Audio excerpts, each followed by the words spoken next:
ಮೆಟ್ಲುಗಳು ಕೂಡ ಇರುತ್ತೆ. ಸುಮಾರು ಒಂದು 300 ಮೆಟ್ಲು ತನಕ ಹತ್ತಬೇಕಾಗಿರುತ್ತೆ. ಹಾಗಾಗಿ ನೀವು ಎಷ್ಟು ಬೇಗ ಸ್ಟಾರ್ಟ್ ಮಾಡಿದ್ರೆ ಅಷ್ಟು ಬೇಗ ಒಳ್ಳೆಯದು.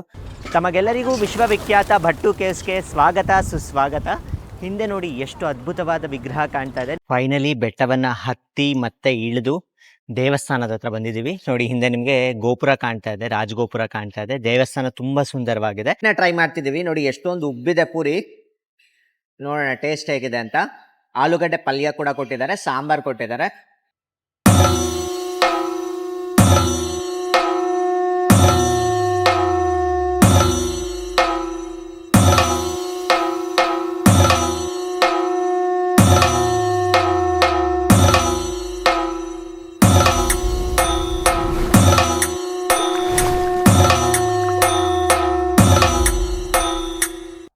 ಹಲೋ, ಎಲ್ರಿಗೂ ನಮಸ್ಕಾರ. ನಾವು ನಿಮ್ಮ ಎಸ್ಕೇಪ್ ಟ್ರಾವೆಲರ್ಸ್. ನಾವು ಕಳೆದ ವಿಡಿಯೋನಲ್ಲಿ ನೀವು ಮಲೇಷ್ಯಾಗೆ ಬೆಂಗಳೂರಿನಿಂದ ಹೇಗೆ ಬರಬೇಕು ಅನ್ನೋ ಸಂಪೂರ್ಣ ಮಾಹಿತಿ ಕೊಟ್ಟಿದ್ವಿ. ಪ್ರಸ್ತುತ ಈ ವಿಡಿಯೋನಲ್ಲಿ ನಾವು ಸೈಟ್ ಸೀಯಿಂಗಿಗೆ ಹೋಗೋಣ ಅಂತ ಅಂದ್ಕೊಂಡಿದ್ದೀವಿ. ನಾವು ಮಲೇಷ್ಯಾ ನಮ್ಮ ಟ್ರಿಪ್ನಲ್ಲಿ ಯಾಕೆ ಇನ್ಕ್ಲೂಡ್ ಮಾಡ್ಕೊಂಡಿದ್ದು ಅಂದರೆ ನಾವು ಅದು ಬಾಟು ಕೇವ್ಸಿಗೆ ಹೋಗಬೇಕು ಅಂತ. ನಮಗೆ ಮೇಯ್ನ್ ಇಂಟೆನ್ಷನ್ ಇರೋದೇ ಬಾಟು ಕೇವ್ಸಿಗೆ ಹೋಗಬೇಕು. ಹಾಗೆ ಕೆಲವೊಂದು ಶಾಪಿಂಗ್ ಇತ್ತು, ಅದಕ್ಕೋಸ್ಕರನೇ ನಾವು ಮಲೇಷ್ಯಾನ ಇನ್ಕ್ಲೂಡ್ ಮಾಡ್ಕೊಂಡಿದ್ದು. ಇಲ್ಲ ಡೈರೆಕ್ಟಾಗಿ ನಾವು ಸಿಂಗಾಪುರಿಗೆ ಬಂದು ಸಿಂಗಾಪುರಿಂದನೇ ರಿಟರ್ನ್ ಆಗ್ತಿದ್ವಿ. ಬಾಟು ಕೇವ್ಸ್ಗೆ ಹೋಗಿ ಅಲ್ಲಿ ಸುಬ್ರಹ್ಮಣ್ಯನ ದರ್ಶನ ಮಾಡ್ಕೊಳ್ಳೇಬೇಕು ಅಂತಲೇ ನಾವು ಮಲೇಷ್ಯಾನ ಇನ್ಕ್ಲೂಡ್ ಮಾಡ್ಕೊಂಡಿರೋದು. ಬನ್ನಿ, ಈಗ ಪ್ರಸ್ತುತ 6:30 ಆಗಿದೆ. ಹೊರಗಡೆ ಹೋಗಿ KL ಸೆಂಟ್ರಲ್ ಅಂತ ಇರುತ್ತೆ ಇಲ್ಲಿ. ಇದು ಮೆಜೆಸ್ಟಿಕ್ ಥರ. ನಮಗೆ ಮೆಜೆಸ್ಟಿಕ್ನಲ್ಲಿ ಹೇಗೆ ಬಸ್ಸು, ಮೆಟ್ರೋ ಹಾಗೆ ಟ್ರೈನ್ ಫೆಸಿಲಿಟಿ ಒಂದೇ ಕಡೆ ಇದೆಯೋ, ಈ KL ಸೆಂಟ್ರಲಲ್ಲಿ ಎಲ್ಲದೂ ಒಂದೇ ಕಡೆನೇ ಇರುತ್ತೆ. ನಾವು ಟ್ರೈನಲ್ಲಿ ಬಾಟು ಕೇವ್ಸ್ಗೆ ಹೋಗಬೇಕು ಅಂತ ಅಂದ್ಕೊಂಡಿದ್ದೀವಿ.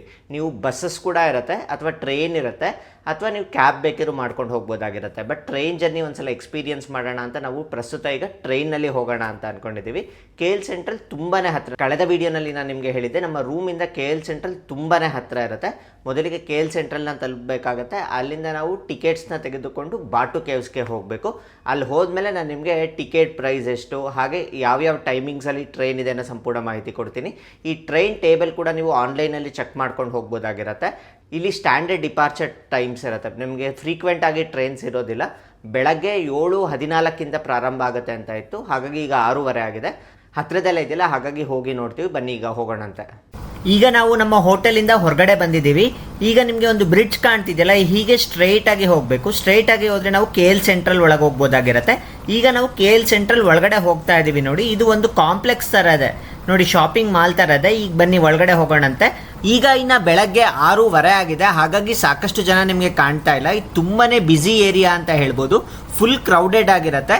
ಪ್ರತಿಯೊಂದು ಕಡೆನೂ ನಮಗೆ ಸೈನ್ ಬೋರ್ಡ್ ಹಾಕಿರ್ತಾರೆ. ಆ ಸೈನ್ ಬೋರ್ಡ್ ನೋಡ್ಕೊಂಡು ಆರಾಮಾಗಿ ಬರ್ಬೋದು. ಈಗ ನಾವು ಮಾಲ್ನ ಎಂಡಿಗೆ ಬಂದಿದ್ದೀವಿ. ಎಂಡಿಗೆ ಬಂದರೆ ಇದು ನಮಗೆ ರೈಲ್ವೆ ಸ್ಟೇಷನ್. ಇದು ಈ ರೈಲ್ವೆ ಸ್ಟೇಷನಲ್ಲೇ ನಮಗೆ ಮೆಟ್ರೋನು ಪ್ರಾರಂಭ ಆಗುತ್ತೆ. ಹಾಗೆ ನಾವೇನಾದ್ರು ಸಿಂಗಾಪುರ್ಗೆ ಹೋಗಬೇಕು ಅಂದ್ರೂ ಇಲ್ಲಿಂದನೇ ಪ್ರಾರಂಭ ಆಗುತ್ತೆ.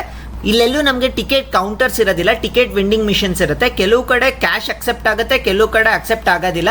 ಡಿಜಿಟಲ್ ಕರೆನ್ಸಿ ಅಂತ ಕೇಳುತ್ತೆ. ನೀವು ಕಾರ್ಡಲ್ಲಾದರೂ ಪೇ ಮಾಡಬೇಕಾಗತ್ತೆ, ಅಥವಾ ಯಾವುದಾದ್ರೂ ಒಂದು ಆ್ಯಪ್ ಮುಖಾಂತರ ಪೇ ಮಾಡಬೇಕಾಗತ್ತೆ. ಹಾಗಾಗಿ ನೀವು ಕ್ರೆಡಿಟ್ ಕಾರ್ಡ್ನ ಇಂಟರ್ನ್ಯಾಷನಲ್ ಟ್ರಾನ್ಸಾಕ್ಷನ್ ಇಟ್ಕೊಂಬಂದರೆ ಒಳ್ಳೆಯದು, ಅಥವಾ ಫಾರೆಕ್ಸ್ ಕಾರ್ಡ್ ಆದರೂ ತರ್ಬೋದು. ಈಗ ನಾನು ಟಿಕೆಟ್ ಹೇಗೆ ತೆಗೆದುಕೊಳ್ಬೇಕು ಅಂತ ತೋರಿಸ್ತೀನಿ. ಮೊದಲಿಗೆ ಇಲ್ಲಿ ಕುಮುಟರ್ ಕ್ಲಾಂಗ್ ವ್ಯಾಲಿ ಅಂತಿದೆಯಲ್ಲ, ಇದ್ರ ಮೇಲೆ ಕ್ಲಿಕ್ ಮಾಡಬೇಕು. ಕ್ಲಿಕ್ ಮಾಡಿದ ನಂತರ ಲ್ಯಾಂಗ್ವೇಜ್ ಕೇಳುತ್ತೆ, ಇಂಗ್ಲೀಷ್ ಅಂತ ಕೊಡ್ತೀನಿ. ಕೊಟ್ಟ ನಂತರ ಪರ್ಚೇಸ್ ಟಿಕೆಟ್ ಓನ್ಲಿ ಅಂತ ಇದೆ ನೋಡಿ, ಇದ್ರ ಮೇಲೆ ಕ್ಲಿಕ್ ಮಾಡ್ತಾ ಇದ್ದೀನಿ. ಇಲ್ಲಿ ನಮಗೆ ಕ್ಲಾಂಗ್ ವ್ಯಾಲಿ ಅಂತ ಇರುತ್ತೆ, ಬಾಟು. ಇಲ್ಲಿ ನೋಡಿ ಬಾಟು ಕೇವ್ಸ್ ಅಂತ ಇರುತ್ತೆ. ಈ ಬಾಟು ಕೇವ್ಸ್ ಮೇಲೆ ಕ್ಲಿಕ್ ಮಾಡ್ತಾ ಇದ್ದೀನಿ. KL central to Batu Caves single person ಅಂತ ಕ್ಲಿಕ್ ಮಾಡ್ತಾ ಇದ್ದೀನಿ. ಇಲ್ಲಿ ನಮಗೆ ನಂಬರ್ ಆಫ್ ಅಡಲ್ಟ್ಸ್ ಅಂತ ಕೊಡ್ಬೋದು. ಅದರಲ್ಲಿ ನಾವು 4 ಜನ ಇರೋದು 4 ಅಂತ ಕೊಡ್ತೀನಿ. 10 ರಿಂಗೆಟ್ಸ್ ಆಗುತ್ತೆ. ಓಕೆ ಕೊಡ್ತೀನಿ. ಈಗ ಪೇ ಮಾಡಬೇಕು. ಕಾರ್ಡ್ ಅಂತ ಕೊಡ್ತೀನಿ, ಕಾರ್ಡಲ್ಲಿ ಪೇ ಮಾಡ್ತಿದ್ದೀನಿ. ನೋಡಿ, ಇಲ್ಲಿ ಟಿಕೆಟ್ ಬಂದಿದೆ, 4 ಟಿಕೆಟ್ ಬಂದಿದೆ. ಈ ಟಿಕೆಟ್ನ ಸ್ಕ್ಯಾನ್ ಮಾಡ್ಕೊಂಡು ಹೋಗಬೇಕು. ರೆಸಿಪ್ಟ್ ಕೂಡ ಬಂದಿದೆ ನೋಡಿ, QR ಕೋಡ್ ಇದೆ. ಬನ್ನಿ ಹೋಗೋಣ. ಟಿಕೆಟ್ ವೆಂಡಿಂಗ್ ಮಿಷಿನ್ ಪಕ್ಕದಲ್ಲೇ ನಮಗೆ ಎಂಟ್ರಿ ಗೇಟ್ ಕೂಡ ಇರುತ್ತೆ. KTM ಕುಮಟರ್ ಅಂತ ಕಾಣ್ತಿದೆಯಲ್ಲ, ಇಲ್ಲಿಂದನೇ ನಾವು ಎಂಟರ್ ಆಗಬೇಕಾಗಿರುತ್ತೆ. ಪ್ಲಾಟ್ಫಾರ್ಮ್ 5 ಅಲ್ಲಿ ನಮಗೆ ಬಾಟು ಕೇವ್ಸ್ಗೆ ಹೋಗೋ ಟ್ರೈನ್ಗಳು ಸಿಗುತ್ತೆ. ಬನ್ನಿ ಈಗ ಒಳಗಡೆ ಹೋಗೋಣಂತೆ. ನೋಡಿ, ಇಲ್ಲಿ ರೂಟ್ ಮ್ಯಾಪ್ ಹಾಕಿದ್ದಾರೆ. KL ಸೆಂಟ್ರಲ್ ಅಲ್ಲಿ ಇದೀವಿ. ಅದಾದ್ಮೇಲೆ ಕೋಲಾಲಂಪುರ್ ಯಾವ್ಯಾವ ಪ್ಲೇಸಸ್ ಹೋಗುತ್ತೆ ಅಂತ, ಪುತ್ರ ಅಂತೆಲ್ಲ ಹೋಗುತ್ತೆ. ಕೊನೆಗೆ ನಮಗೆ ಬಾತು ಕೇವ್ಸ್ ಅಲ್ಲಿ ಇದೆ. ಪ್ಲಾಟ್ಫಾರ್ಮ್ 5 ಬರಬೇಕು ನೀವು. ಇಲ್ಲಿ ಟ್ರೈನ್ ಟೇಬಲ್ ಕೂಡ ಹಾಕಿದ್ದಾರೆ, ಯಾವ್ಯಾವ ಟೈಮ್ಗೆ ಎಕ್ಸ್ಪೆಕ್ಟೆಡ್ ಅರೈವಲ್ ಅಂತ. ಇದು ನಿಮ್ಗೆ ಆನ್ಲೈನಲ್ಲಿ ಸಿಗುತ್ತೆ. ಇದನ್ನ ನೀವು ಡೌನ್ಲೋಡ್ ಮಾಡ್ಕೋಬಹುದಾಗಿರುತ್ತೆ. ಈ KL ಸೆಂಟ್ರಲ್ ಇಂದಾನೆ ನಮಗೆ ಎಲ್ಲಾ ಕಡೆಗೂ ಟ್ರೈನ್ ಫೆಸಿಲಿಟಿ ಇರುತ್ತೆ. ಹಾಗೆ ಬಾಟು ಕೇವ್ಸ್ ಕೂಡ ಅಲ್ಲೇ ಫೆಸಿಲಿಟಿ ಇದೆ. ಒಬ್ಬರಿಗೆ 2.60 ರಿಂಗೆಟ್ಸ್ ಚಾರ್ಜ್ ಆಗ್ತಿದೆ. ಇಂಟು 25 ಮಾಡಿದ್ರೆ ನಮಗೆ ಇಂಡಿಯನ್ ಕರೆನ್ಸಿನಲ್ಲಿ ಎಷ್ಟಾಗುತ್ತೆ ಅಂತ ನಿಮ್ಗೆ ಗೊತ್ತಾಗುತ್ತೆ. ಇನ್ನೇನು ಕೆಲವೇ ಕ್ಷಣಗಳಲ್ಲಿ ಟ್ರೈನ್ ಬರುತ್ತೆ. ನಾವು ಇಂಡಿಯಾದಲ್ಲಿ ಸಾಕಷ್ಟು ಟ್ರೈನ್ ಜರ್ನಿ ತೋರಿಸಿದೀವಿ.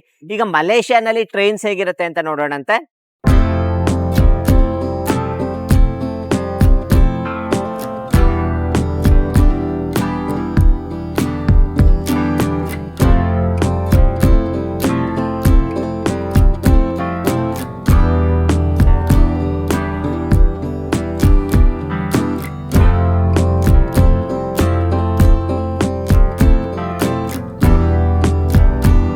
ಟ್ರೈನ್ ಜರ್ನಿ ಪ್ರಾರಂಭ ಆಗ್ತಿದೆ. ಈ ಕ್ಲೆನ್ಲಿನೆಸ್ ನೋಡೋದೇ ತುಂಬಾನೇ ಖುಷಿ ಆಗತ್ತೆ. ಸುತ್ತ ಎಲ್ಲ ಫುಲ್ ಹಸಿರು ಹಾಗೆ ಒಂದು ಚೂರು ಗಲೀಜಿಲ್ಲ. ತುಂಬಾನೇ ಕ್ಲೆನ್ಲಿನೆಸ್ ನೋಡೋದಕ್ಕಂತೂ ತುಂಬಾನೇ ಖುಷಿ ಆಗತ್ತೆ ಅಂತ ಹೇಳ್ಬೋದು. ದೊಡ್ಡ ದೊಡ್ಡ ಬಿಲ್ಡಿಂಗ್ಸ್ಗಳು, ಎಷ್ಟು ಎತ್ತರವಾದ ಬಿಲ್ಡಿಂಗ್ಸ್ಗಳನ್ನ ನಾವು ನೋಡ್ಬೋದಾಗಿರತ್ತೆ. ಕೊಲಾಲಂಪುರಿಂದ ಬಾಟು ಕೇವ್ಸ್ 12 ಕಿಲೋಮೀಟರ್ ದೂರದಲ್ಲಿರುತ್ತೆ. ಆದಷ್ಟು ಅರ್ಲಿ ಮಾರ್ನಿಂಗ್ ಸ್ಟಾರ್ಟ್ ಮಾಡಿ. ಅರ್ಲಿ ಮಾರ್ನಿಂಗ್ ಸ್ಟಾರ್ಟ್ ಮಾಡಿದ್ರೆ ಒಳ್ಳೇದು. ಆಮೇಲೆ ವಿಪರೀತ ಅನ್ನಷ್ಟು ಬಿಸಿಲಿರುತ್ತೆ, ಮೆಟ್ಲುಗಳು ಕೂಡ ಇರುತ್ತೆ. ಸುಮಾರು ಒಂದು 300 ಮೆಟ್ಲು ತನಕ ಹತ್ತಬೇಕಾಗಿರುತ್ತೆ. ಹಾಗಾಗಿ ನೀವು ಎಷ್ಟು ಬೇಗ ಸ್ಟಾರ್ಟ್ ಮಾಡಿದ್ರೆ ಅಷ್ಟು ಬೇಗ ಒಳ್ಳೇದು. ನಾವು ಮೊದಲನೇ ಟ್ರೈನೇ ಸ್ಟಾರ್ಟ್ ಮಾಡಿದೀವಿ. 7:12 ಕರೆಕ್ಟಾಗಿ ಟ್ರೈನ್ ಹೊರಡ್ತು. ಫೈನಲಿ ವಿಶ್ವವಿಖ್ಯಾತ ಬಾಟು ಕೇವ್ಸ್ ಹತ್ರ ಬಂದಿದ್ದೀವಿ. ಈಗ ರೈಲ್ವೆ ಸ್ಟೇಷನ್ ಅಲ್ಲಿ ಇಳಿದಿದ್ದೀವಿ. ಇಲ್ಲಿಂದ ನಾವು ಹೊರಗಡೆ ಹೋಗ್ಬೇಕು. ತುಂಬಾನೇ ವಾಕಬಲ್ ಡಿಸ್ಟೆನ್ಸ್ ಅಲ್ಲಿ ಇರುತ್ತೆ. ಬನ್ನಿ ಹೊರಗಡೆ ಹೋಗಿ ದೇವರ ದರ್ಶನ ಮಾಡ್ಕೊಳ್ಳೋಣ. ಒಮ್ಮೆ ಟಿಕೆಟ್ ತೆಗೆದುಕೊಂಡು ಎಂಟ್ರಿ ಆದ್ಮೇಲೆ ಎಕ್ಸಿಟ್ ಟೈಮ್ ಅಲ್ಲಿ ಮತ್ತೆ ಅದನ್ನ ಸ್ಕ್ಯಾನ್ ಮಾಡಬೇಕು. ಸೇಮ್ ನಮ್ಗೆ ಬೆಂಗಳೂರು ಮೆಟ್ರೋನಲ್ಲಿ ಯಾವ ತರ ಇರುತ್ತೋ ಅದೇ ತರಾನೇ ಇರುತ್ತೆ. ಇನ್ನೇನೀಗ ನಾವು ಬಾಟು ಕೇವ್ಸ್ ಮುಂಭಾಗದಲ್ಲಿದ್ದೀವಿ. ಬನ್ನಿ, ಮೊದಲಿಗೆ ಒಂದು ದೊಡ್ಡ ಆಂಜನೇಯ ಮೂರ್ತಿ ಇದೆ. ನಿಮ್ಗೆ ಆಂಜನೇಯ ಮೂರ್ತಿನ ದರ್ಶನ ಮಾಡಿಸ್ತೀನಿ. ಈಗ ಬಾಟು ಕೇವ್ಸ್ ಹೊರಗಡೆ ಬಂದಿದ್ದೀವಿ. ನಮ್ಗೆ ರೈಲ್ವೆ ಸ್ಟೇಷನ್ ಇಂದ ಚೂರ್ ಮುಂದೆ ಬಂದ್ರೆ ಸಾಕು ನಮ್ಗೆ ಬಾಟು ಕೇವ್ಸ್ ನ ದೇವಸ್ಥಾನ ಸಿಗತ್ತೆ. ಈ ಜಾಗದಲ್ಲಿ ದೇವಸ್ಥಾನ ಬಿಟ್ರೆ ಬೇರೆ ಇನ್ನೇನು ಇಲ್ಲ. ನೋಡಿ, ಆಲ್ರೆಡಿ ನಮ್ಗೆ ಆಂಜನೇಯನ ಮೂರ್ತಿ ಕಾಣ್ತಾ ಇದೆ. ಬನ್ನಿ ಈಗ ಒಳಗಡೆ ಹೋಗೋಣಂತೆ. ನಾವು ಅರ್ಲಿ ಮಾರ್ನಿಂಗ್ ಬಂದಿರೋ ಕಾರಣ ತುಂಬಾನೇ ಖಾಲಿ ಇದೆ. ಮಧ್ಯಾಹ್ನದ ನಂತರ ತುಂಬಾನೇ ರಶ್ ಇರುತ್ತೆ ಈ ಜಾಗದಲ್ಲಿ. ಕೋಲಾಲಂಪುರ್ಗೆ ಬಂದವರು ಟ್ವಿನ್ ಟವರ್ ಬಿಟ್ರೆ ನೆಕ್ಸ್ಟ್ ಬರೋ ಜಾಗನೇ ಅಂದ್ರೆ ಅದು ಬಾಟು ಕೇವ್ಸ್ ಅಂತ ಹೇಳ್ಬೋದು. ಇಲ್ಲಿ ಮುಸ್ಲಿಮರು, ಕ್ರೈಸ್ತರು ಹಾಗೆ ಹಿಂದೂಗಳು ಸಾಕಷ್ಟು ಜನ ಬರ್ತಾರೆ. ಇಲ್ಲಿ ದೇವಸ್ಥಾನದಲ್ಲಿ ಪೂಜೆ ಮಾಡೋರೆಲ್ಲ ಪ್ರತಿಯೊಬ್ಬರು ಹಿಂದೂಗಳಾಗೇ ಇರ್ತಾರೆ. ನಮಗೆ ಭಾರತದಲ್ಲಿ ದೇವಸ್ಥಾನದ ಎಂಟ್ರೆನ್ಸ್ಗಳಲ್ಲಿ ಹೇಗೆ ಪೂಜಾ ಸಾಮಗ್ರಿಗಳು ಸಿಗುತ್ತೋ ಅದೇ ರೀತಿ ಮಲೇಷ್ಯಾದ ದೇವಸ್ಥಾನದ ಮುಂದೆನೂ ಕೂಡ ಪೂಜಾ ಸಾಮಗ್ರಿಗಳು ಸಿಗುತ್ತೆ. ನೀವು ಇಲ್ಲೇ ಪೂಜಾ ಸಾಮಗ್ರಿಗಳನ್ನ ತೆಗೆದುಕೊಂಡು ಹೋಗ್ಬೋದಾಗಿರುತ್ತೆ. ಇನ್ನು ದೇವಸ್ಥಾನದ ಎಂಟ್ರೆನ್ಸ್ ನಲ್ಲೇ ದೊಡ್ಡ ಆಂಜನೇಯನ ಮೂರ್ತಿ ನೋಡ್ಬೋದು. ತುಂಬಾ ಸುಂದರವಾದ ಮೂರ್ತಿ, ಎದೆಯನ್ನು ಬಗೆಯುತ್ತಿರುವ ರೀತಿನಲ್ಲಿದೆ. ಅಲ್ಲಿ ರಾಮನ ದರ್ಶನ ಕೂಡ ಮಾಡ್ಕೊಳ್ಬೋದಾಗಿರುತ್ತೆ. ಅದರ ಕೆಳಗಡೆ ನಮಗೆ ರಾಮಾಯಣದ ಗುಹೆಗಳು ಕೂಡ ಇರುತ್ತೆ. ಆಮೇಲೆ ನಿಮಗೆ ತೋರಿಸ್ತೀನಿ. ಅದೇನೋ ರಿನೋವೇಷನ್ ಅಲ್ಲಿ ಇದೆ. ಓಪನ್ ಇದ್ರೆ ನಾನು ನಿಮ್ಗೆ ಅದನ್ನು ಕೂಡ ತೋರಿಸ್ತೀನಿ. ಇಲ್ಲಿನ ಪ್ರಧಾನ ದೇವಸ್ಥಾನ ಅಂದ್ರೆ ಅದು ಸುಬ್ರಹ್ಮಣ್ಯನ ದೇವಸ್ಥಾನ ಅಂತ ಹೇಳ್ಬೋದು. ಸುಬ್ರಹ್ಮಣ್ಯನ ಜೊತೆಗೆ ಇಲ್ಲಿ ಸಾಕಷ್ಟು ಬೇರೆ ದೇವಸ್ಥಾನಗಳು ಕೂಡ ಇದೆ. ನೀವು ಮಹಾಕಾಳಿಯ ದರ್ಶನ ಮಾಡ್ಕೊಳ್ಬೋದು, ಈಶ್ವರನ ದರ್ಶನ ಮಾಡ್ಕೊಳ್ಬೋದು, ವಿನಾಯಕನ ದರ್ಶನ ಮಾಡ್ಕೊಳ್ಬೋದು, ವೆಂಕಟೇಶ್ವರ ಸ್ವಾಮಿಯ ದರ್ಶನ ಮಾಡ್ಕೊಳ್ಬೋದು, ಅಮ್ಮನವರ ದರ್ಶನ ಮಾಡ್ಕೊಳ್ಬೋದು, ನವಗ್ರಹಗಳ ದರ್ಶನ ಮಾಡ್ಕೊಳ್ಬೋದು. ಹೀಗೆ ನೂರಾರು ದೇವಸ್ಥಾನಗಳಿದೆ ಅಂತ ಹೇಳ್ಬೋದು. ಮಾರ್ನಿಂಗ್ ಬಂದಿದ್ದಕ್ಕೆ ತುಂಬ ಪ್ರಶಾಂತವಾಗಿದೆ ಅಂತ ಹೇಳ್ಬೋದು. ಅದು ನಮ್ಮ ಹಿಂದೂ ದೇವಸ್ಥಾನ ಬೇರೆ ವಿದೇಶದಲ್ಲಿ ನೋಡೋದಕ್ಕೆ ಖುಷಿನೇ ಬೇರೆ ಅಂತ ಹೇಳ್ಬೋದು. ಅದರಲ್ಲೂ ಎಷ್ಟು ದೊಡ್ಡ ದೇವಸ್ಥಾನ ಗೊತ್ತಾ, ತುಂಬ ದೊಡ್ಡ ಏರಿಯಾ ಅಂತ ಅನ್ಬೋದು. ನಮ್ಮ ಭಾರತದಲ್ಲೇ ಇಷ್ಟು ಚೆನ್ನಾಗಿರೋ ದೇವಸ್ಥಾನ ಇಲ್ಲ ಅಂತ ಹೇಳ್ಬೋದು, ಅಷ್ಟು ಚೆನ್ನಾಗಿದೆ ಇಲ್ಲಿನ ದೇವಸ್ಥಾನ. ನೋಡಿ, ಇನ್ನೇನು ಪ್ರಧಾನ ದೇವಸ್ಥಾನದ ಹತ್ರ ಹೋಗ್ತಾ ಇದ್ದೀವಿ. ಸುತ್ತಲೂ ದೇವಸ್ಥಾನ, ನೀವೆಲ್ಲಾ ದೇವಸ್ಥಾನಗಳನ್ನ ನೋಡಿಕೊಂಡು ನೀವು ಸುಬ್ರಹ್ಮಣ್ಯನ ದರ್ಶನ ಮಾಡ್ಕೊಳ್ಬೋದು. ಇಲ್ಲ ನೇರವಾಗಿ ಸುಬ್ರಹ್ಮಣ್ಯನ ದರ್ಶನ ಮಾಡಿಕೊಂಡು ಆನಂತರ ಉಪ ಆಲಯಗಳ ದರ್ಶನ ಮಾಡ್ಕೊಳ್ಬೋದು. ಮೊದಲಿಗೆ ನಾವು ಸುಬ್ರಹ್ಮಣ್ಯನ ದರ್ಶನ ಮಾಡ್ಕೊತಿದ್ದೀವಿ, ನಂತರ ಉಪ ಆಲಯಗಳ ದರ್ಶನ ಮಾಡ್ಕೋಬೇಕು ಅಂತ ಅನ್ಕೊಂಡಿದ್ದೀವಿ. ದೂರದಿಂದಲೇ ಎಷ್ಟು ಅದ್ಭುತವಾಗಿ ಕಾಣುತ್ತೆ ನೋಡಿ ಈ ವಿಗ್ರಹ.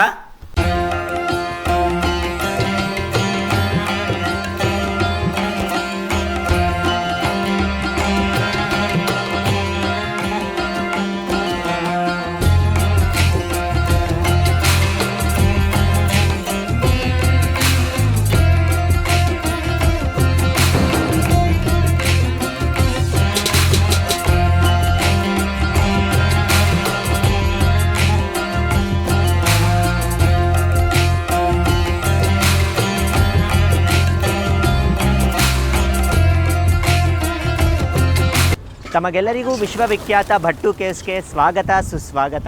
ಹಿಂದೆ ನೋಡಿ ಎಷ್ಟು ಅದ್ಭುತವಾದ ವಿಗ್ರಹ ಕಾಣ್ತಾ ಇದೆ. 140 ಅಡಿ ಎತ್ತರದ ಬೃಹತ್ ಸುಬ್ರಹ್ಮಣ್ಯೇಶ್ವರನ ವಿಗ್ರಹನ ನೀವು ನೋಡ್ಬೋದಾಗಿರುತ್ತೆ. ಹಾಗೆ ಹಿಂದೆಗಡೆ ಮೆಟ್ಲುಗಳು ಕೂಡ ಕಾಣ್ತಾ ಇದೆ. ಕಾಮನಬಿಲ್ಲಿನ ಕಲರ್ಸ್ನಲ್ಲಿ ಪೇಂಟಿಂಗ್ ಮಾಡಿದ್ದಾರೆ. ಇಲ್ಲಿ ನೋಡಿ ಪಾರಿವಾಳನೂ ಅಷ್ಟೇ, ಒಂದೊಂದು ಮಾತ್ರ ಅದ್ಭುತವಾಗಿ ಕಾಣ್ತಾ ಇದೆ. ಒಂದೊಂದು ವ್ಯೂನೂ ಅದ್ಭುತವಾಗಿದೆ. ತುಂಬಾ ಒಳ್ಳೆ ಲೊಕೇಶನ್ ಅಂತ ಹೇಳ್ಬೋದು. ಈ ಭಟ್ಟು ಕೇವ್ಸ್ಗೋಸ್ಕರನಾದರೂ ನಾವು ಮಲೇಷ್ಯಾಗೆ ಬಂದು ದೇವರ ದರ್ಶನ ಮಾಡ್ಕೊಳ್ಬೇಕು, ಅಷ್ಟು ಚೆನ್ನಾಗಿದೆ. ವಾತಾವರಣವೂ ತುಂಬಾ ಚೆನ್ನಾಗಿದೆ ಅಂತ ಹೇಳ್ಬೋದು. ಸುತ್ತ ಬೆಟ್ಟದ ಸಾಲ್ ಮಧ್ಯೆ ನಾವು ಸುಂದರವಾದ ಮೂರ್ತಿಯನ್ನು ನಾವು ನೋಡ್ಬೋದಾಗಿರುತ್ತೆ. ಇಲ್ಲಿ ಇನ್ನೂ ಒಂದು ವಿಶೇಷತೆ ಏನು ಅಂದರೆ ಪಾರಿವಾಳಗಳಿಗೆ ಆಹಾರವನ್ನು ಕೊಡ್ಬೋದು. 5 ರಿಂಗೆಟ್ನ ಚಾರ್ಜ್ ಮಾಡ್ತಾರೆ. ಒಂದು ಕವರ್ ತುಂಬ ಗೋಧಿಯನ್ನು ಕೊಡ್ತಾರೆ. ಆ ಗೋಧಿಯನ್ನು ಪಾರಿವಾಳಕ್ಕೆ ಹಾಕಿದ್ರೆ ಸುತ್ತಲೂ ಬರುತ್ತೆ. ತುಂಬಾ ಚೆನ್ನಾಗಿರುತ್ತೆ. ಮಕ್ಕಳಿದ್ರಂತೂ ತುಂಬಾ ಒಳ್ಳೆ ಎಕ್ಸ್ಪೀರಿಯನ್ಸ್ ಅಂತ ಹೇಳ್ಬೋದು. ಸುತ್ತಲೂ ಪಾರಿವಾಳಗಳು ಬಂದುಬಿಡುತ್ತೆ. ನಿಮ್ಮ ಮೇಲೆ ಕೂತ್ಕೊಳ್ಳುತ್ತೆ, ಹಾಗೆ ನಿಮ್ಮ ತಲೆ ಮೇಲೆ ಕೂರುತ್ತೆ, ಭುಜದ ಮೇಲೆ ಕೂರುತ್ತೆ, ನಿಮ್ಮ ಕೈ ಮೇಲೆ ಕೂರುತ್ತೆ. ತುಂಬಾ ಬೆಸ್ಟ್ ಎಕ್ಸ್ಪೀರಿಯನ್ಸ್ ಅಂತ ಹೇಳ್ಬೋದು. ಸಾಕಷ್ಟು ಪಾರಿವಾಳಗಳಿಗೆ ನಾವು ಆಹಾರವನ್ನು ಹಾಕಿದ್ವಿ. ಈ ಜಾಗದಲ್ಲಿ ನಮ್ಮಪ್ಪ ನಮ್ಮಮ್ಮ ಹಾಗೆ ನನ್ನ ತಂಗಿ ತುಂಬಾ ಎಂಜಾಯ್ ಮಾಡಿದ್ರು ಅಂತ ಹೇಳ್ಬೋದು. ಇಲ್ಲಿ ನಿಮಗೆ ಡ್ರೋನ್ ಕ್ಯಾಮ್ರಾದಲ್ಲಿ ನಿಮಗೆ ವಿಡಿಯೋಗ್ರಫಿ ಕೂಡ ತೆಗಿತಾರೆ, ಒಂದು ರೀಲ್ ಕೂಡ ಮಾಡಿಕೊಡ್ತಾರೆ. ನಿಮ್ಗೆ ಇಂಟ್ರೆಸ್ಟ್ ಇದ್ದರೆ ಬೇಕಿದ್ರೆ ಅದನ್ನು ಕೂಡ ಮಾಡಿಸ್ಕೋಬೋದಾಗಿರುತ್ತೆ. 70 ರಿಂಗೆಟ್ ಚಾರ್ಜ್ ಮಾಡ್ತಾರೆ.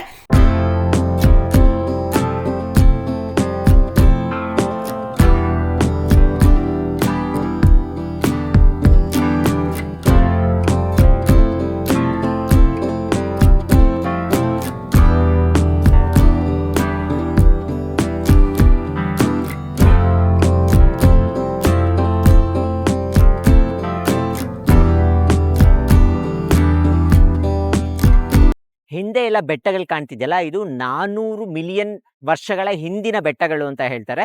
1878ರಲ್ಲಿ ಮೊದಲನೇ ಬಾರಿಗೆ ಈ ಬಾಟು ಕೇವ್ಸ್ನ ನೋಡಿದ್ರಂತೆ. ಅದಾದ ನಂತರ ಒಳಗಡೆ ಹೋದಾಗ ಸುಬ್ರಹ್ಮಣ್ಯನ ಆಯುಧವಾದ ವೇಲ್ ಕಾಣಿಸ್ತಂತೆ. ಅದಾದ ನಂತರ ಇಲ್ಲಿ ವಿಗ್ರಹದ ಪ್ರತಿಷ್ಠಾಪನೆ ಆಗುತ್ತೆ, ಹಾಗೆ ಮೇಲ್ಗಡೆ ದೇವಸ್ಥಾನದ ಕನ್ಸ್ಟ್ರಕ್ಷನ್ ಆಗುತ್ತೆ. ತುಂಬಾ ಬ್ಯೂಟಿಫುಲ್ ದೇವಸ್ಥಾನ ಅಂತ ಹೇಳ್ಬೋದು. ನೀವು ಮಲೇಷಿಯಾಗೆ ಬಂದರೆ ಈ ಬಾಟು ಕೇವ್ಸಿಗೆ ಬರೋದನ್ನು ಮಾತ್ರ ಮರಿಬೇಡಿ. ಅಥವಾ ನೀವು ಬಾಟು ಕೇವ್ಸ್ಗೋಸ್ಕರ ಮಲೇಷಿಯಾಗೆ ಬಂದ್ರೂ ವರ್ತಿ ಅಂತ ಹೇಳ್ಬೋದು. ಅಷ್ಟು ಚೆನ್ನಾಗಿದೆ ದೇವಸ್ಥಾನ. ಹಾಗೆ ಈ ದೇವಸ್ಥಾನಕ್ಕೆ ಬರೋರು ಇನ್ನೂ ಒಂದು ವಿಷಯದಲ್ಲಿ ಜಾಗರೂಕರಾಗಿರಬೇಕು. ಅದೇನು ಅಂದರೆ ಇಲ್ಲಿ ಮಂಗಗಳ ಕಾಟ ತುಂಬಾ ಜಾಸ್ತಿ ಇರುತ್ತೆ ಅಂತ ಹೇಳ್ಬೋದು. ಸುತ್ತ ಕಾಡಿನ ಪರಿಸರ ಆದ ಕಾರಣ ಸಾಕಷ್ಟು ಮಂಗಗಳು ಇಲ್ಲಿ ವಾಸ ಮಾಡ್ತವೆ.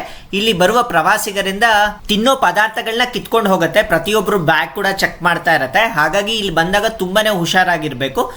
ಇನ್ನು ಈ ಬಾಟು ಕೇವ್ಸ್ ಒಳಗಡೆ ಹೋಗಿ ದೇವರ ದರ್ಶನ ಮಾಡ್ಕೊಳ್ಳೋದಕ್ಕೆ ಯಾವುದೇ ರೀತಿ ಚಾರ್ಜಸ್ ಇರೋದಿಲ್ಲ, ಸಂಪೂರ್ಣವಾಗಿ ಉಚಿತವಾಗಿರುತ್ತೆ. ಇನ್ನು ದೇವಸ್ಥಾನದ ಟೈಮಿಂಗ್ಸ್ ಬಂದ್ಬಿಟ್ಟು ಬೆಳಗ್ಗೆ 6 ಗಂಟೆಗೆ ಓಪನ್ ಆದರೆ ರಾತ್ರಿ 9 ಗಂಟೆ ತನಕ ಓಪನ್ ಇರುತ್ತೆ. ನೀವು ಈ ಸಮಯದಲ್ಲಿ ಬಂದು ದೇವರ ದರ್ಶನವನ್ನು ಮಾಡ್ಕೊಳ್ಬೋದಾಗಿರುತ್ತೆ.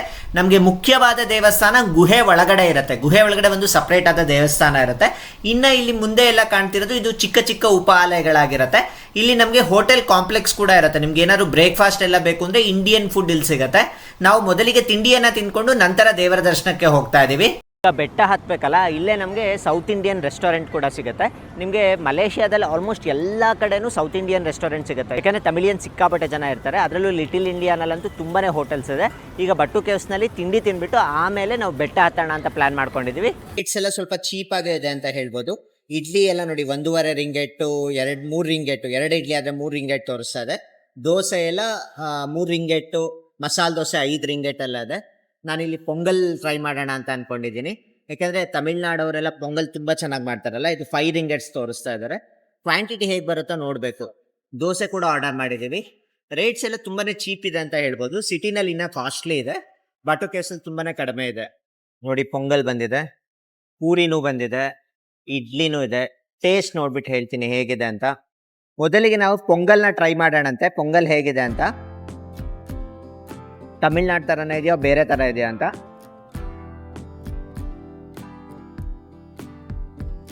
ಪೊಂಗಲ್ ತಮಿಳ್ನಾಡು ಸ್ಟೈಲ್ ಏನಿಲ್ಲ, ಬಟ್ ಪರವಾಗಿಲ್ಲ, ತಿನ್ಬೋದು, ಏನಂತ ಇದೇನಿಲ್ಲ. ಮಲೇಷಿಯಾಗೆ ಬಂದು ನಮ್ಗೆ ಇಷ್ಟ ವೆರೈಟಿ ಸಿಗ್ತಿದೆಯಲ್ಲ, ಅದೇ ನಮ್ಮ ಪುಣ್ಯ ಅಂತ ಅನ್ಬೋದು. ಟೇಸ್ಟ್ ಚೆನ್ನಾಗೇ ಇದೆ, ಪೊಂಗಲ್ ಚೆನ್ನಾಗಿದೆ. ಇಡ್ಲಿ ಸ್ವಲ್ಪ ಗಟ್ಟಿ ಇದೆ, ತಮಿಳ್ನಾಡು ಸ್ಟೈಲಲ್ಲ ಸ್ವಲ್ಪ ಗಟ್ಟಿ ಇದೆ.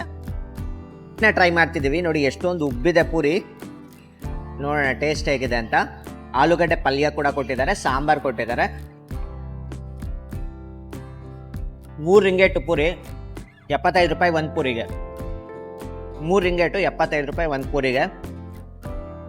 ಟೇಸ್ಟ್ ತುಂಬ ಚೆನ್ನಾಗಿದೆ. ಪೂರಿ ಚೆನ್ನಾಗಿದೆ, ಎಲ್ಲದಕ್ಕಿಂತ ಪೂರಿ ತುಂಬಾ ಚೆನ್ನಾಗಿದೆ. ಮೇಲೆ ಇರುವ ದೇವಸ್ಥಾನವನ್ನು 1890ನೇ ಇಸ್ವಿನಲ್ಲಿ ಕಟ್ಟಿರ್ತಾರೆ. ಹಿಂದೆ ಸುಬ್ರಹ್ಮಣ್ಯೇಶ್ವರನ ವಿಗ್ರಹ ಇದೆಯಲ್ಲ, ಇದು 2006ನೇ ಇಸ್ವಿನಲ್ಲಿ ಉದ್ಘಾಟನೆ ಮಾಡ್ತಾರೆ. ತುಂಬಾ ಅಂದ್ರೆ ತುಂಬಾ ಅದ್ಭುತವಾದ ಮೂರ್ತಿ ಅಂತ ಹೇಳ್ಬೋದು. ಹಾಗೆ ಇಲ್ಲಿ ವಿಶೇಷವಾಗಿ ತೈಪೂಸಂ ಅಂತ ಒಂದು ಉತ್ಸವ ನೆರವೇರುತ್ತೆ. ಇದು ನಮಗೆ ಜನವರಿ ಮತ್ತೆ ಫೆಬ್ರವರಿ ತಿಂಗಳಲ್ಲಿ ಬರುತ್ತೆ. ಸಾವಿರಾರು ಜನ ಸೇರ್ತಾರೆ. ಇಲ್ಲಿ ಎಷ್ಟು ಜನ ಹಿಂದೂಗಳು ಇರ್ತಾರೋ ಪ್ರತಿಯೊಬ್ಬರು ಈ ದೇವಸ್ಥಾನಕ್ಕೆ ಆ ಸಮಯದಲ್ಲಿ ಬರ್ತಾರೆ. ನಾವು ಕಾವಡಿ ಉತ್ಸವ ರೀತಿನಲ್ಲೇ ನೋಡ್ಬೋದಾಗಿರುತ್ತೆ. ತುಂಬಾನೇ ವಿಶೇಷವಾಗಿರುತ್ತೆ ಅಂತ ಹೇಳ್ಬೋದು. ಆ ಸಮಯದಲ್ಲಿ ಬಂದ್ರೆ ಇದು ತುಂಬಾನೇ ಕಲರ್ಫುಲ್ ಆಗಿರುತ್ತೆ. ಈ ಏರಿಯಾ ಪೂರ್ತಿ ಕಲರ್ಫುಲ್ ಆಗಿರುತ್ತೆ. ಬನ್ನಿ ಈಗ ಬಾಟು ಕೇವ್ಸ್ನಲ್ಲಿರುವ ಮುಖ್ಯವಾದ ದೇವಸ್ಥಾನಕ್ಕೆ ಹೋಗೋಣಂತೆ. ಮೆಟ್ಲತ್ಕೊಂಡು ಹೋಗಬೇಕು. ತುಂಬಾನೇ ವಿಶಾಲವಾದ ದೇವಸ್ಥಾನ, ಗುಹೆ ಒಳಗಡೆ ಇರುವ ದೇವಸ್ಥಾನ, ತುಂಬಾನೇ ಚೆನ್ನಾಗಿದೆ. ಬನ್ನಿ ಈಗ ಮೆಟ್ಲತ್ತೋದಕ್ಕೆ ಪ್ರಾರಂಭ ಮಾಡೋಣಂತೆ.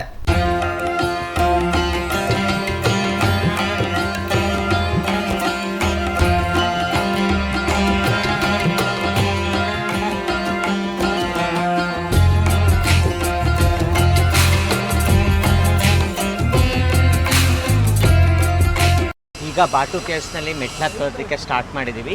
284 ಮೆಟ್ಲುಗಳಿದೆ. ನೋಡೋಕೆ ಮಾತ್ರ ಸಿಕ್ಕಾಪಟ್ಟೆ ಕಲರ್ಫುಲ್ ಆಗಿದೆ. ಈ ದೇವಸ್ಥಾನಕ್ಕೆ ಬಂದಾಗ ಡ್ರೆಸ್ ಕೋಡ್ ಕೂಡ ಇರುತ್ತೆ. ನಮಗೆ ಮಾಡ್ರನ್ ಡ್ರೆಸ್ಸಸ್ ಅಲೋ ಮಾಡ್ತಾರೆ, ಬಟ್ ಬಟ್ಟೆ ಹೇಗಿರಬೇಕು ಅಂದರೆ ನಿಮಗೆ ಮೊಣಕಾಲ್ಕಿಂತ ಕೆಳಗಡೆ ಇರಬೇಕು, ಅಲ್ಲಿ ತನಕ ಇದ್ದರೆ ಮಾತ್ರ ಅಲೋ ಮಾಡ್ತಾರೆ. ಇಲ್ಲಾಂದರೆ ದೇವಸ್ಥಾನಕ್ಕೆ ಅಲೋ ಮಾಡೋದಿಲ್ಲ. ನಿಮ್ಗೆ ಇಲ್ಲಿ ಪಂಚೆ ಕೂಡ ನಿಮಗೆ ರೆಂಟಿಗೆ ಸಿಗುತ್ತೆ. ಆ ಪಂಚೆಯನ್ನು ನೀವು ಸುತ್ಕೊಂಡು ಬೇಕಿದ್ರೆ ಬರ್ಬೋದು. ಮಲೇಷ್ಯಾ ಒಂದು ಇಸ್ಲಾಮಿಕ್ ಕಂಟ್ರಿ ಆಗಿರುತ್ತೆ, ಇದು ಮುಸ್ಲಿಂ ನೇಷನ್ ಆಗಿರುತ್ತೆ. ಆದರೂ ಇಲ್ಲಿ 6.1% ನಮಗೆ ಹಿಂದೂಗಳನ್ನ ನಾವು ನೋಡ್ಬೋದಾಗಿರುತ್ತೆ.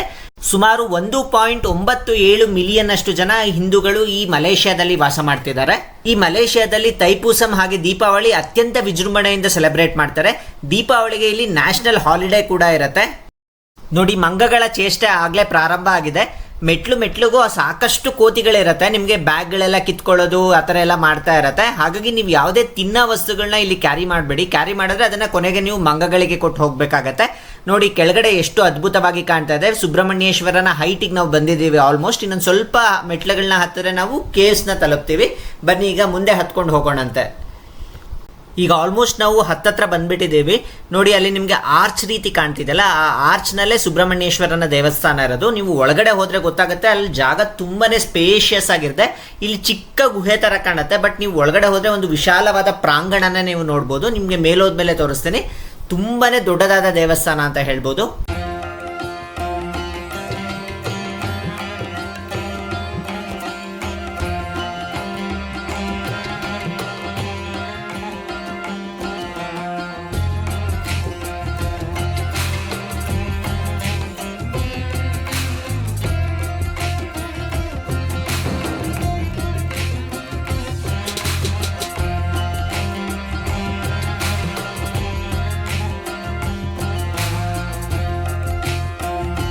ಈಗ ನಾವು ಗುಹೆಯ ಎಂಟ್ರೆನ್ಸಿಗೆ ಬಂದಿದ್ದೀವಿ. ಇದು ಲಕ್ಷಾಂತರ ವರ್ಷಗಳ ಹಿಂದಿನ ಗುಹೆಗಳು ಅಂತ ಹೇಳ್ತಾರೆ. ಸುಮಾರು 400 ದಶಲಕ್ಷ ವರ್ಷಗಳ ಹಿಂದಿನ ಗುಹೆಗಳು ಅಂತ ಹೇಳಲಾಗುತ್ತೆ. ಹಾಗೆ 1890ರಲ್ಲಿ ಕೆ ತಂಬುಸ್ವಾಮಿ ಪಿಳ್ಳೆ ಅವರು ಈ ಗುಹೆಗೆ ಬರ್ತಾರೆ. ಈ ಗುಹೆಯಲ್ಲಿ ವೇಲ್ನ ನೋಡ್ತಾರೆ. ಈ ವೇಲ್ ಬಂದ್ಬಿಟ್ಟು ಸುಬ್ರಹ್ಮಣ್ಯನ ಆಯುಧ ಅಂತ ಹೇಳ್ತಾರೆ. ಅಂದು ಅವರು ಡಿಸೈಡ್ ಮಾಡ್ತಾರೆ ಇಲ್ಲಿ ಒಂದು ಸುಬ್ರಹ್ಮಣ್ಯನ ದೇವಸ್ಥಾನ ಕಟ್ಟಬೇಕು ಅಂತ. ಅವರ ಪ್ರೇರಣೆಯಂತೆ ಈ ದೇವಸ್ಥಾನವನ್ನು ಕಟ್ಟಲಾಗುತ್ತೆ. ಎಲ್ಲಿ ನೋಡಿದ್ರು ನಿಮಗೆ ಸುಬ್ರಹ್ಮಣ್ಯನ ವಿಗ್ರಹ ಅಂತ ಹೇಳ್ಬೋದು. ಈಗ ನಾವು ಮೇಲ್ ಹತ್ತದ್ವಲ್ಲ, ಕೆಳಗಡೆ ಇಳಿಬೇಕು. ನೋಡಿ, ಗುಹೆಗಳಂತೂ ರೋಮಾಂಚನ ಆಗುತ್ತೆ ನೋಡ್ತಾ ಇದ್ರೆ. ಫೈನಲಿ ಬೆಟ್ಟವನ್ನ ಹತ್ತಿ ಮತ್ತೆ ಇಳಿದು ದೇವಸ್ಥಾನದ ಹತ್ರ ಬಂದಿದ್ದೀವಿ. ನೋಡಿ, ಹಿಂದೆ ನಿಮಗೆ ಗೋಪುರ ಕಾಣ್ತಾ ಇದೆ, ರಾಜಗೋಪುರ ಕಾಣ್ತಾ ಇದೆ. ದೇವಸ್ಥಾನ ತುಂಬಾ ಸುಂದರವಾಗಿದೆ. ಅಲ್ಲಿ ನಮಗೆ ಸುಬ್ರಹ್ಮಣ್ಯನ ಮೂರ್ತಿನ ನೋಡ್ಬೋದಾಗಿರುತ್ತೆ. ಮೇಲೆ ಇನ್ನೂ ಒಂದು ದೇವಸ್ಥಾನ ಇದೆ, ಅದನ್ನು ತೋರಿಸ್ತೇನೆ.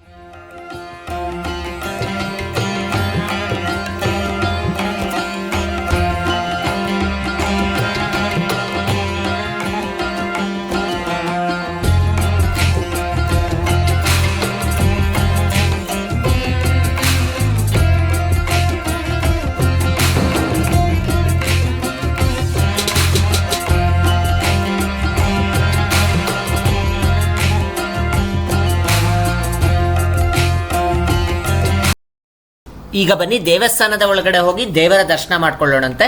ನಾನು ಆಲ್ರೆಡಿ ಹೇಳಿದಾಗೆ ಇಲ್ಲಿ ವೇಲ್ ಇರೋದು, ಸುಬ್ರಹ್ಮಣ್ಯನ ಆಯುಧ ಇರೋದು. ಸುಬ್ರಹ್ಮಣ್ಯನ ಆಯುಧ ನಮಗೆ ಪ್ರತಿದಿನ ದರ್ಶನಕ್ಕೆ ಅವಕಾಶ ಇರೋದಿಲ್ಲ.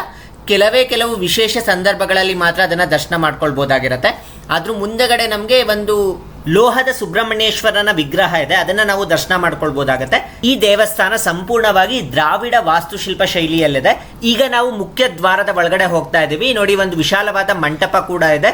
ನೀವು ಒಳಗಡೆ ಬಂದಾಗ ಈ ಗುಹೆನಲ್ಲಿ ಎಲ್ಲಿ ಕಣ್ಣಾಡಿಸಿದ್ರು ಸುಬ್ರಹ್ಮಣ್ಯನಿಗೆ ಸಂಬಂಧಿಸಿದ ಯಾವ್ದಾದ್ರು ಒಂದು ಕುರುಹು ಇರುತ್ತೆ, ನವಿಲ್ ಇರುತ್ತೆ, ಇಲ್ಲ ವೇಲ್ ಇರುತ್ತೆ. ಈಗ ನಿಮ್ಗೆ ಕಾಣಿಸ್ತಿರೋದು ಬೆಳ್ಳಿಯ ರಥ. ಬೆಳ್ಳಿಯ ರಥದಲ್ಲಿ ಸುಬ್ರಹ್ಮಣ್ಯ ವಿರಾಜಮಾನನಾಗಿದ್ದಾನೆ. ಈ ಸುಬ್ರಹ್ಮಣ್ಯನ ದರ್ಶನ ಮಾಡಿಕೊಂಡು ಮುಂದೆ ಹೋದ್ರೆ ನಮಗೆ ಗರ್ಭಗುಡಿ ಸಿಗುತ್ತೆ. ಈಗ ಗರ್ಭಗುಡಿಯಲ್ಲಿರುವ ಸುಬ್ರಹ್ಮಣ್ಯೇಶ್ವರನ ದರ್ಶನ ಮಾಡ್ಕೊಳ್ಳೋಣ ಅಂತ ಬನ್ನಿ.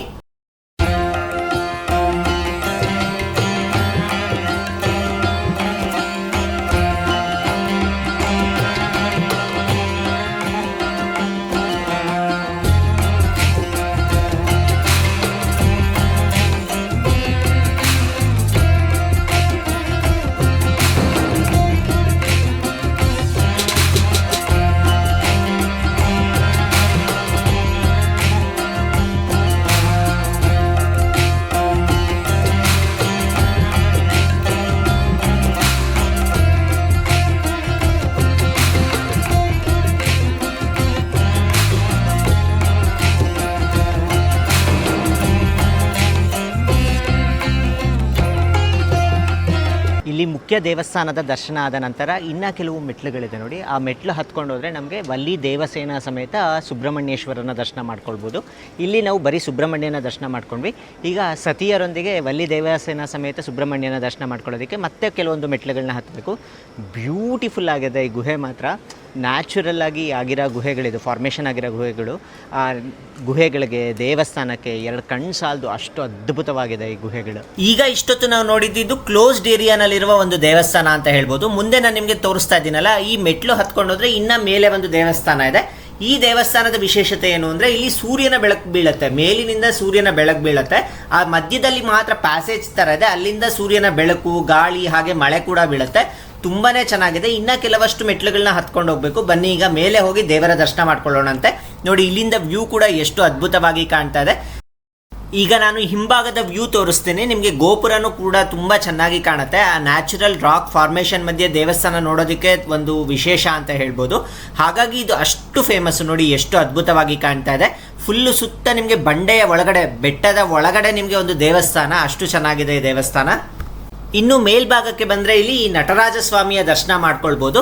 ಇಲ್ಲೇ ನಮಗೆ ಇನ್ನೂ ಒಂದು ಚಿಕ್ಕ ದೇವಸ್ಥಾನ ಕೂಡ ಇದೆ. ಬನ್ನಿ ಈಗ ಸುಬ್ರಹ್ಮಣ್ಯೇಶ್ವರನ ದರ್ಶನ ಮಾಡ್ಕೊಳ್ಳೋಣ. ಅದು ವಲ್ಲಿ ಮತ್ತು ದೇವಸೇನಾ ಸಮೇತ ಸುಬ್ರಹ್ಮಣ್ಯನ ದರ್ಶನ ಮಾಡ್ಕೊಳ್ಳೋಣಂತೆ.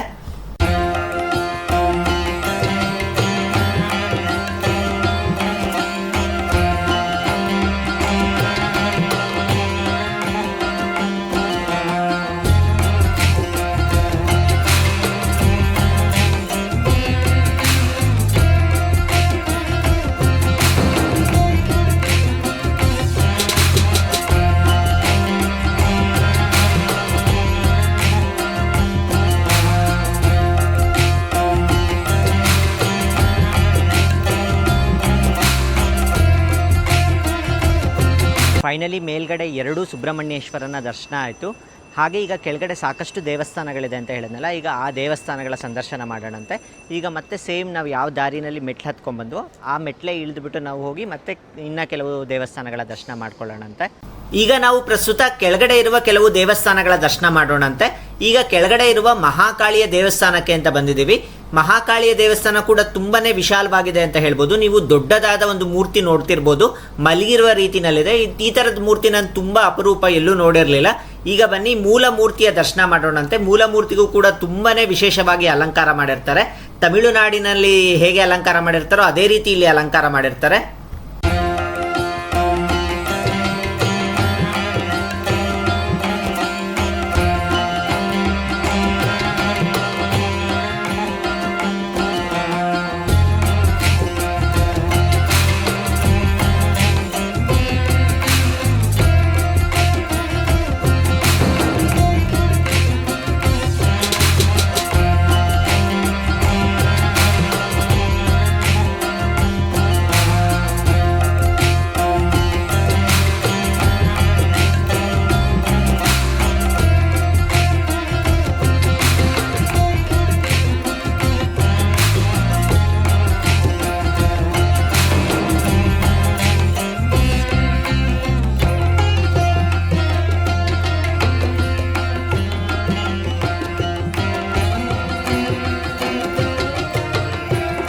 ಮಹಾಕಾಳಿಯ ದರ್ಶನ ಮಾಡಿಕೊಂಡು ಹಾಗೆ ಸ್ವಲ್ಪ ಮುಂದೆ ಬಂದರೆ ನಾವು ವಿನಾಯಕನ ದರ್ಶನ ಕೂಡ ಮಾಡ್ಕೊಳ್ಬೋದು.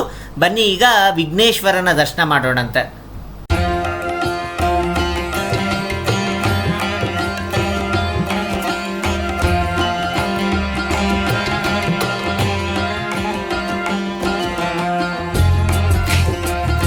ವಿನಾಯಕನ ದರ್ಶನ ಮಾಡಿಕೊಂಡು ಸ್ವಲ್ಪ ಮೆಟ್ಲತ್ತಿದ್ರೆ ನಾವು ಶಿವನ ದರ್ಶನ ಕೂಡ ಮಾಡ್ಕೊಳ್ಬೋದಾಗತ್ತೆ.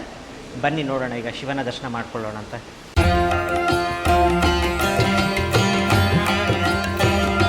ಹಾಗೆ ಶಿವನ ದರ್ಶನ ಮಾಡ್ಕೊಂಡು ಮುಂದೆ ಬಂದರೆ ನಮಗೆ ತಮಿಳುನಾಡಿನಲ್ಲಿ 6 ಪಡೆಬೀಡು ಅಂತ ಕರೀತಾರೆ. 6 ಜಾಗದಲ್ಲಿ ಸುಬ್ರಹ್ಮಣ್ಯನ ವಿಶೇಷವಾದ ದೇವಸ್ಥಾನಗಳಿದೆ. ಈ 6 ದೇವಸ್ಥಾನಗಳಲ್ಲಿ ಹೇಗೆ ಸುಬ್ರಹ್ಮಣ್ಯ ನೆಲೆಸಿರ್ತಾನೋ ಅದೇ ರೀತಿ ಇಲ್ಲಿ ವಿಗ್ರಹಗಳನ್ನ ನಾವು ನೋಡ್ಬೋದಾಗಿರುತ್ತೆ. ಅದರಲ್ಲಿ ಪಳನಿ ಆಗಿರ್ಬೋದು, ಸ್ವಾಮಿಮಲೈ ಆಗಿರ್ಬೋದು, ತಿರುಪ್ಪರಕುಂಡ್ರಂ ಆಗಿರ್ಬೋದು, ತಿರುಚೆಂದೂರ್ ಆಗಿರ್ಬೋದು, ತಿರುತ್ತಣಿ ಮತ್ತು ಪಳಮುದಿರ್ ಚೋಲೈ, ಈ 6 ಜಾಗಗಳಿಗೆ ತುಂಬಾ ಪ್ರಾಮುಖ್ಯತೆ ಇದೆ ಅಂತ ಹೇಳ್ಬೋದು. ಈ 6 ಜಾಗಗಳಲ್ಲಿ ನೆಲೆಸಿರುವ ಸುಬ್ರಹ್ಮಣ್ಯೇಶ್ವರ ವಿಗ್ರಹಗಳನ್ನ ನಾವು ಒಂದೇ ಕಡೆ ನೋಡ್ಬೋದಾಗಿರುತ್ತೆ. ಅದು ವಿಶೇಷ ಅಂತ ಹೇಳ್ಬೋದು.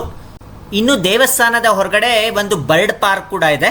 ಇಲ್ಲಿ ಸಾಕಷ್ಟು ರೀತಿಯ ಬರ್ಡ್ಸ್ ಇದೆ. ನೀವೇನಾದರೂ ನೋಡಬೇಕು ಅಂದರೆ ಇಂಟ್ರೆಸ್ಟ್ ಇದ್ದರೆ 10 ರಿಂಗೇಟ್ನ ಕೊಟ್ಟು ಹೋಗಬೇಕಾಗತ್ತೆ.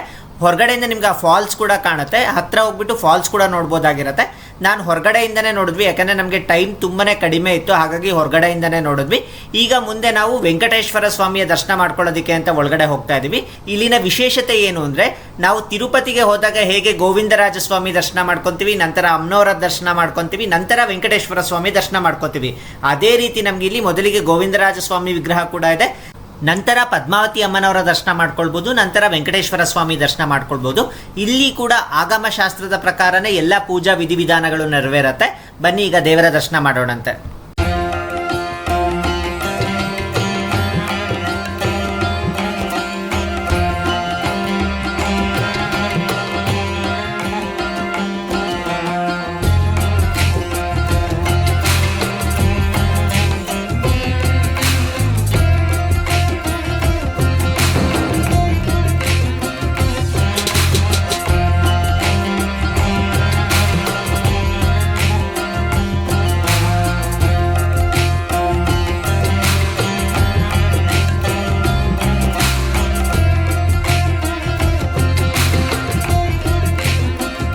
ಇದು ನೋಡಿ ಮಲೇಷ್ಯಾದ ಕರೆನ್ಸಿ 10 ರಿಂಗೇಟ್. 10 ರಿಂಗೇಟ್ ಅಂದರೆ 250 ರೂಪಾಯಿಗೆ ಸಮಾನ ಅಂತ ಹೇಳ್ಬೋದು. ಈಗ ನಾವು ಮುಂದೆ ರಾಮಾಯಣ ಕೇವ್ಸ್ ಓಪನ್ ಇದೆಯಾ ಅಂತ ನೋಡೋದಕ್ಕೆ ಹೋಗ್ತಾ ಇದ್ದೀವಿ. ಪ್ರಸ್ತುತ ರಾಮಾಯಣ ಕೇವ್ಸ್ ಮೇಂಟೆನೆನ್ಸ್ಗೆ ಅಂತ ಕ್ಲೋಸ್ ಮಾಡಿದ್ರು, ಅದು ಕೂಡ ತುಂಬಾ ಚೆನ್ನಾಗಿದೆ ಅಂತ ಹೇಳ್ತಾರೆ. ನಿಮ್ಗೆ ಏನಾದರೂ ಟೈಮ್ ಇತ್ತು ಅಂದರೆ ಅಲ್ಲೂ ವಿಸಿಟ್ ಮಾಡಿ. ಹಾಗೆ ಹೊರಗಡೆ ಒಂದು ವಿಷ್ಣು ಮೂರ್ತಿಯ ವಿಗ್ರಹ ಕೂಡ ಇದೆ, ಅದು ಕೂಡ ತುಂಬಾ ಸುಂದರವಾಗಿದೆ.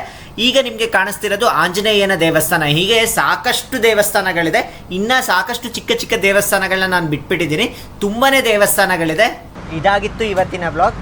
ಈ ವ್ಲಾಗಲ್ಲಿ ನಾನು ನಿಮಗೆ ಬಟ್ಟು ಕೇವ್ಸ್ ಕಂಪ್ಲೀಟಾಗಿ ತೋರಿಸಿದ್ದೀನಿ. ಈ ವ್ಲಾಗ್ ಇಷ್ಟ ಆಗಿತ್ತು ಅಂದರೆ ದಯವಿಟ್ಟು ಲೈಕ್, ಶೇರ್ ಮತ್ತು ಸಬ್ಸ್ಕ್ರೈಬ್ ಮಾಡಿ.